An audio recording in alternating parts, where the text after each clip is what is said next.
ભૂપત આહિર હત્યા કેસના 5 આરોપીઓની જેલ પ્રશાસન દ્વારા અન્ય જેલમાં ટ્રાન્સફર કરવા માટેની અરજીના સંદર્ભે કોર્ટે 5 આરોપીઓને વડોદરા સેન્ટ્રલ જેલમાં મોકલી આપવા માટે હુકમ કર્યો હતો।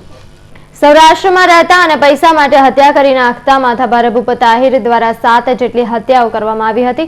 આ દરમિયાન 1.5 વર્ષ પહેલા ભૂપત આહિરે કામરેજ નજીક એક જ રાતમાં 2 હત્યારાઓ હત્યા કરી નાખી હતી, જે પૈકી એકના કેસમાં ભૂપત આહિર વિરુદ્ધ ચાર્જશીટ તૈયાર થઈ જતા ભૂપત આહિરે મૃતક રામદેવના પરિવારજનોને કોઈ પણ નિવેદન નહીં આપવા અને જો આપ્યું તો જાનથી મારી નાખવાની ધમકી આપી હતી, જેની અદાવત રાખીને રામદેવના ભાઈ કૃપાલસિંહ રહુભા ગોહિલ, ગોળાદરાનો વિશાલ ભરવાડ તેમજ પાલનપુર પાટિયા પાસે રહેતા ગગજી ભરવાડ નામના યુવકે પ્લાન બનાવી ભૂપતને ધમકાવવાનો પ્રયાસ કર્યો હતો, પરંતુ અકસ્માત થઈ જતા ભૂપત આહિરની હત્યા કરી નખાઈ હતી।